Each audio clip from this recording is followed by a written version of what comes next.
Hola amigos, ¿cómo están? Soy Alicia Mesa, aquí en Cultura 3.0 por lamula.pe todos los lunes a las 6:30 de la tarde.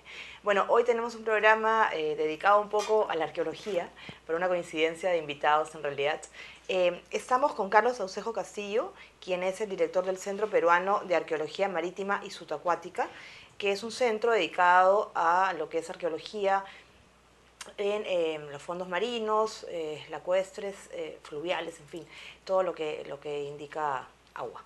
Es un tema, no es nuevo, existe desde hace mucho tiempo, pero en el Perú, digamos que se ha venido trabajando de una manera no muy frecuente, de una manera tampoco informal, pero no con el rigor de este Centro Peruano de Arqueología Marítima y Subacuática. Carlos, ¿cómo estás? ¿Qué tal? Buenas tardes, Alicia. Cuéntanos un poco qué significa. Bueno, ya sabemos que es la arqueología que busca yacimientos arqueológicos en el mar, por ejemplo. Ujú. Sí, mira, el nombre es un poco largo, debo confesarlo, ¿no? Pero queríamos abarcar todos los espacios posibles, ¿no? Ya que el Perú, bueno, efectivamente tiene todos esos espacios, ¿no?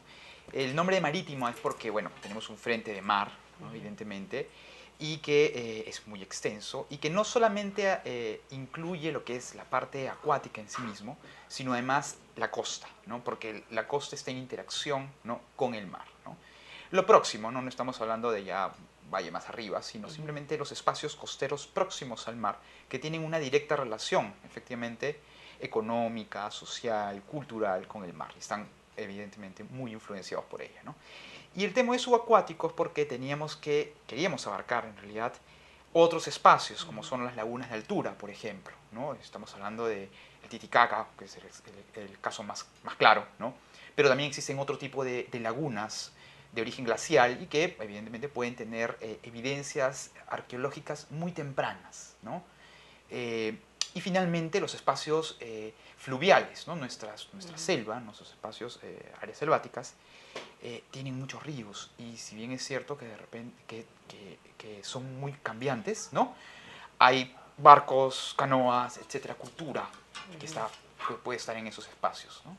Así es. Bueno, pero además lo importante de la arqueología subacuática es que algunas personas tienen la idea romántica de que, digamos, descubre restos de galeones, los piratas, los corsarios, en fin. Pero en realidad es una arqueología que exige un CIRA, supongo. O sea, A ver, sí, efectivamente.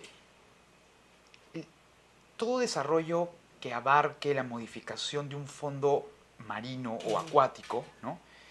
Existe la posibilidad, ¿no? De que existan evidencias arqueológicas, ¿no? Hablemos de Callao, todos los puertos a lo largo de la costa, ¿no? U otras áreas, ¿no? Una laguna, por ejemplo, ¿no? Sí se ha aplicado la figura del CIRA, efectivamente, hasta este momento, hasta que sale el decreto supremo el 054 0054 y el famoso. 060, ¿no?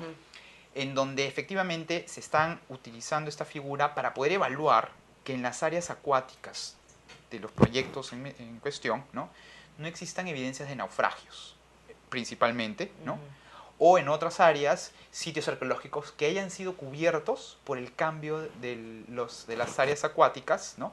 En las lagunas, ¿no? O en los ríos se mueven, y en consecuencia hay áreas que pueden haber estado bajo el río y después ya no. Así es. Entonces, tú de pronto te puedes encontrar con un barco, o Ya. una canoa, o lo que sea, o con un sitio arqueológico que ha sido cubierto por el agua, ¿no? Entonces, bajo esta perspectiva, se aplica el CIRA.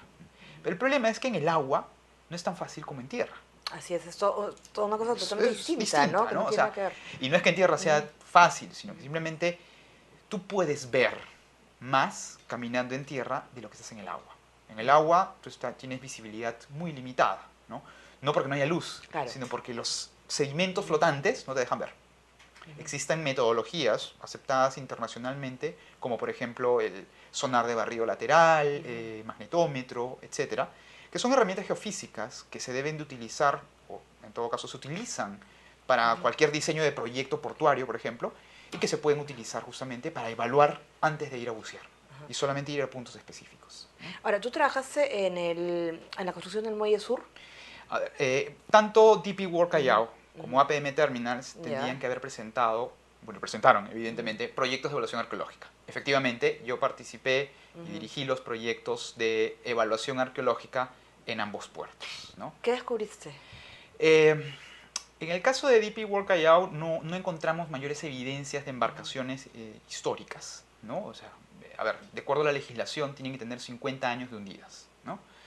Encontramos bolicheras principalmente, ¿no? Y basura, ¿no? En el caso de APM Terminals también encontramos como 10 elementos que corresponden a embarcaciones modernas, ¿no? Pequeñas, pescadores. Lo que pasa es que ellos están más pegados hacia el muelle de pescadores, hacia la zona del puerto moderno. ¿Qué ocurre? El puerto del Callao crece desde más o menos de la zona de la punta hacia el norte, ¿no? Frente al Real Felipe estaba el puerto histórico, colonial, republicano, y van creciendo hacia el norte. Entonces, DP World estaba más cerca, pero es una zona que ha sido muy dragada. Entonces, se han encontrado menos cosas, ¿no?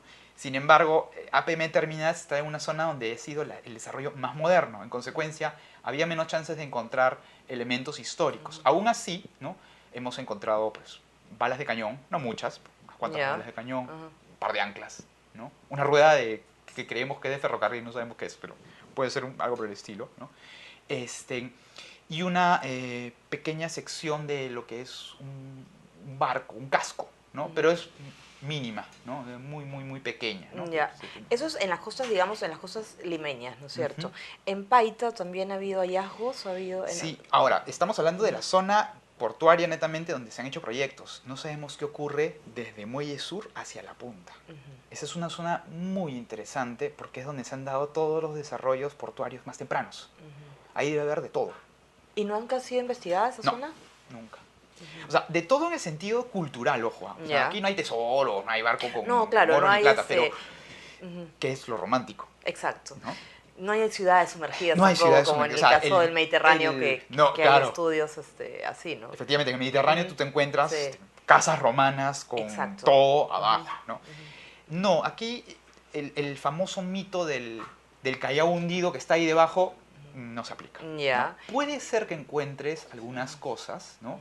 Pero es muy difícil realmente. O sea, para el lado sudamericano, ¿no?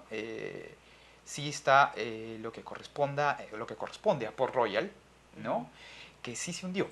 Y tú buceas, excavas y encuentras casas hundidas, ¿no? Pero eso fue un terremoto y un tsunami que hizo que la ciudad se hundiera. Ahora, en Bolivia tienen un proyecto con el Ministerio de las Culturas, que justamente ahora lo conversábamos, que están viendo el Titicaca, ¿no? Están explorando... Efectivamente, ¿no? Christophe de la Hera es un estudiante doctorando, ¿no? Y él está trabajando en el lago menor del Titicaca, ¿no? Donde han encontrado evidencias de arquitectura, ¿no? Y de sitios arqueológicos subacuáticos. No estamos hablando de naufragios, estamos hablando de sitios incas o tiahuanaco, ¿no? Que están bajo el agua. No sabemos si hay más. Pero por lo menos de esos dos hay indicios seguros. Pero solo en la zona de Bolivia. ¿Eso no incluye Perú? No, sí, va a incluir Perú. O sea, ¿por qué lo incluye? Porque las fluctuaciones son muy parecidas. Y las expansiones en ese sentido de estas culturas, ¿no? De estas sociedades, deben haber afectado. En realidad sí sabemos que las hay, ¿no? Hay una isla en Puno, ¿no? En Titicaca, donde tú ves que las terrazas agrícolas se proyectan por debajo del agua, y están debajo del agua. Interesante, no es que se hayan hundido, es que el agua ha subido. Ha subido, claro. Ahora, el centro que ustedes tienen, ¿en qué se aboca? ¿Qué cosa va a hacer? ¿Qué proyectos tienen? Es un poco complejo, ¿no? Porque evidentemente nosotros actualmente no contamos con financiamiento económico. Entonces hemos tratado de hacer muchas cosas con los recursos que tenemos, ¿no? En primer lugar, nos hemos abocado un poco a capacitación de gente, ¿no? No hay arqueólogos subacuáticos, hay muy poquitos, muy pocos, y hemos dado cursos de capacitación, cursos en asociación con instituciones internacionales, ¿no? La Nautical Archaeological Society tiene un instructor aquí en Sudamérica, él ha venido, ¿no? Hemos tenido apoyo del programa argentino de arqueología subacuática, que también vinieron, hicimos un curso de buceo y arqueología subacuática, ¿no? Luego hemos hecho cursos teóricos, porque desafortunadamente el buceo, a diferencia de otros países, no está tan extendido. Sí, pues acá es muy poco lo que se practica en realidad. Efectivamente, ¿no? Entonces, encontrar un arqueólogo que además sea buzo, bien difícil. Sí. Entonces, tenemos que capacitarlos no solamente en arqueología, sino en buceo. Y eso tiene un costo. Pero es fascinante, digamos, para alguien que se inicie en la arqueología y que quiera, no sé, le guste el mar, le guste el agua, pues... Reclutarlos reclutarlos es no fácil. Ser muy difícil, ¿no? El problema es que efectivamente lleven el curso y hay otro detalle, ¿no? No todos pueden bucear, ¿no? Hay personas que tienen tendencia a infecciones en los oídos. En el agua, se te mete el agua, infección, sí, pues. ¿no? Hay gente que para bucear tú tienes que mantener ciertos niveles de calma y sosiego, ¿no? Y en el agua no te puedes volver loco, ¿no? Ahora, supongo que tampoco, para todos los nuevos proyectos que hay, por ejemplo, de ampliación de puertos, van a necesitar gente que haga este tipo de trabajos.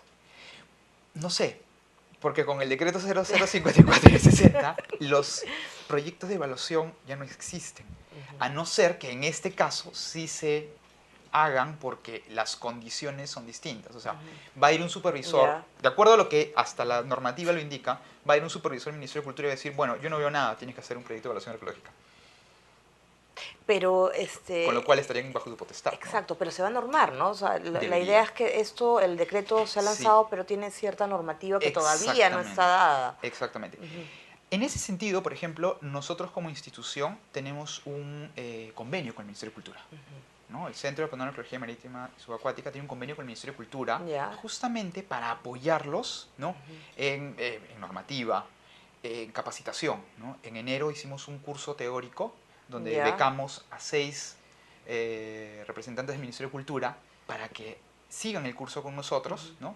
Hacer una inducción de buceo y estén capacitados, ¿no? Entiendan lo que hacemos, ¿no? Hace 2 meses hicimos un curso, un taller, ¿ves? Así fue una charla, básicamente, de inducción a todo el personal de la Dirección de Arqueología. Qué interesante. Y todavía lo siguen, ¿no? Esto sí, es el nuestra inicio idea de todo es un seguir proyecto a largo plazo. Efectivamente, ¿no? Otra cosa que estamos planificando es hacer un taller educativo con un colegio en el Callao. Porque uno de los principales problemas es el huaqueo subacuático. Así es, exacto. El huaqueo famoso que hay en todas partes. Efectivamente. Nadie se libra. Nadie se libra, ni el agua. Y el problema del agua es que no te ven. No ves qué están haciendo debajo del agua. Pero también, digamos, ustedes saben cómo recuperar esas piezas, porque sí, no cualquiera debe saber, debe tener un tratamiento especial. La normativa o las sugerencias internacionales indican que lo ideal es no remover material que no puedas conservar, ¿no? La conservación in situ es preferible. ¿Por qué? Porque los objetos, una vez que están sumergidos, se saturan de agua, de sales, y además se convierten en hábitat natural.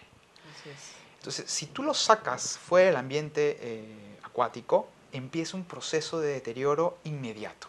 Y hay que aplicar medidas de primeros auxilios, literalmente, ¿no?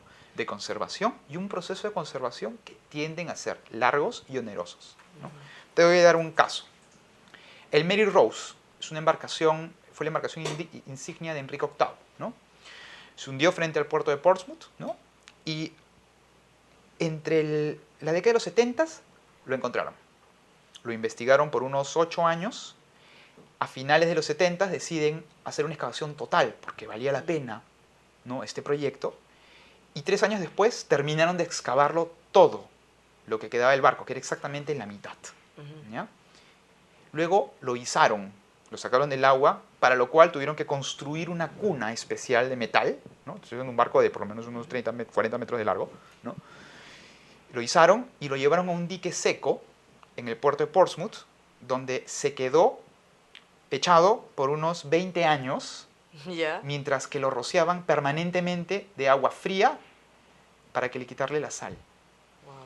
Y después, otros 10 años parado para poder hacerle el tratamiento para que la madera, una vez que se seque, no se encoja.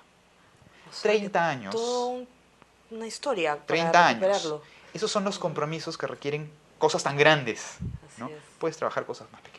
Bueno, esperemos que ustedes empiecen trabajando cosas pequeñas y pasen a las grandes. Carlos, muchas gracias por haber estado aquí en Cultura 3.0. Esperemos que vuelvas otra vez para seguirnos contando qué es lo que han hecho, qué es lo que han descubierto. Y tienes una página web, me gustaría que la dijeras. Sí, por supuesto. Nos pueden encontrar en www.cpams.org.pe o en nuestro Facebook, que es igual. Perfecto, muchas gracias. Muchas gracias, Alicia. Bueno, amigos, regresamos en un segundo con Santiago Force del evento Huacas, Burbujas y Rock and Roll, que también se realiza en varias huacas de la capital. Regresamos.